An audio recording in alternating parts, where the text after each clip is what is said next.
Was there honestly any doubt? Being able to make plays like this definitely warrants a Heisman Trophy, and tonight in record fashion, Joe Burrow took home college football's most prestigious award, giving LSU their first Heisman winner in 60 years. The college coaching grind is such a grind, and to really be able to take some time off of that and to really just come here and just spend some time as a father, just how big is that for you? It's relaxing. It's time me and Kelly get to spend some time. 29. That's the number of consecutive wins by the defending national champion Clemson Tigers, with their last loss coming on this very field. And though the teams share mascots, both Clemson and LSU have had completely different journeys to get to this point. Guys, when the schedule first came out, this was a game I had circled on my calendar. Tonight we'll see two of our top teams in Leesville and LCCP go at it for the first time ever, and we'll find out a lot about each squad by the time this one is over.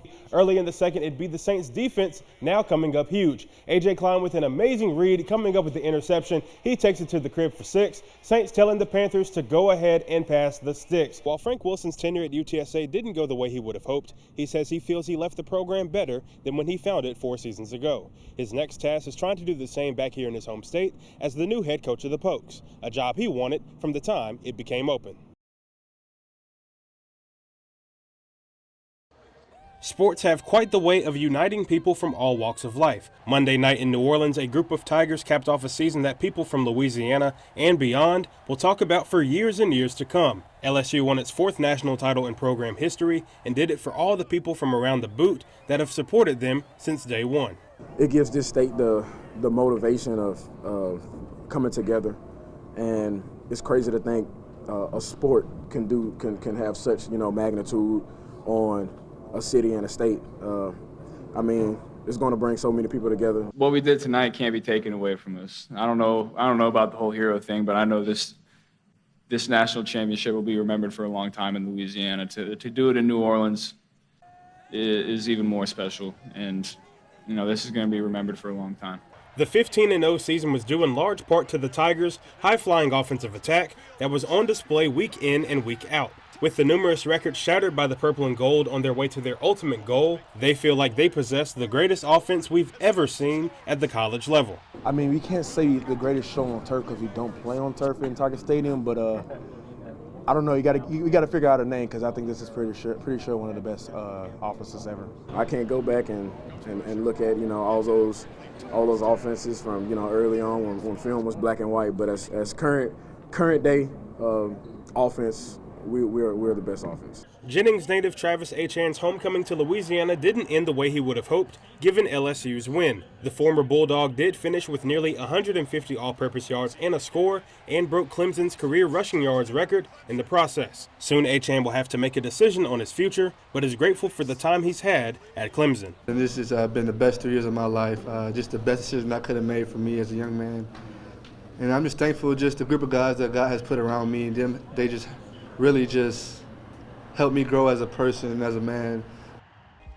Sometimes losing can be the biggest motivator. 2 seasons ago, in Pitkins' first semifinal trip since 2004, the Tigers fell short but took plenty from the experience. The feeling of making it there, plus the loss, knowing that we had a chance to go even further, just created a drive and a hunger that I think fuels them at practice, makes them want to get back there again. 1 year later, albeit on the baseball diamond, the Tigers etched their names in the history books and brought the Class B school its first state championship in baseball in 20 years. Words can't describe the feeling that I was feeling in that moment, and that just helped me realize where hard work gets you, and just what it takes to be a champion.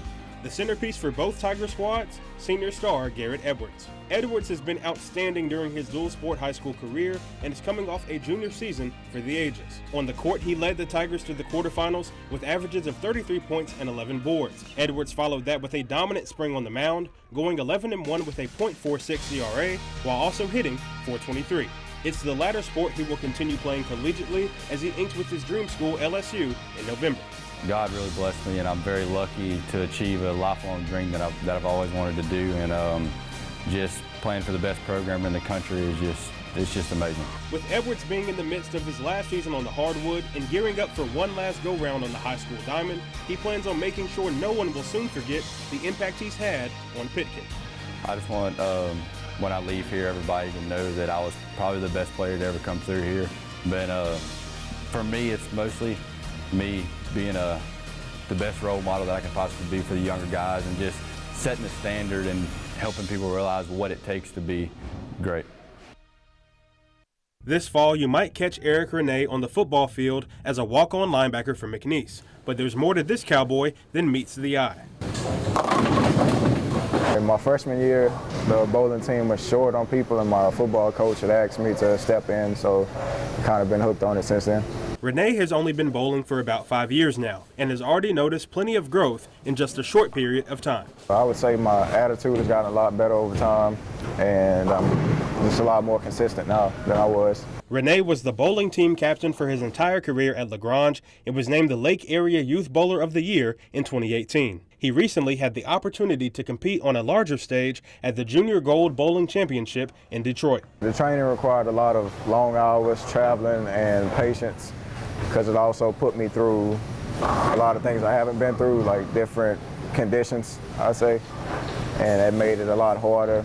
But Renee still made the most of his opportunity in the Motor City. He was just one of 7 to compete in the event from Louisiana and had a single game high score of 258. It was a huge honor to be considered one of the best and also compete against the best of the best. The experience was great, but also humbling, but it also showed me that I needed to keep working harder for next year.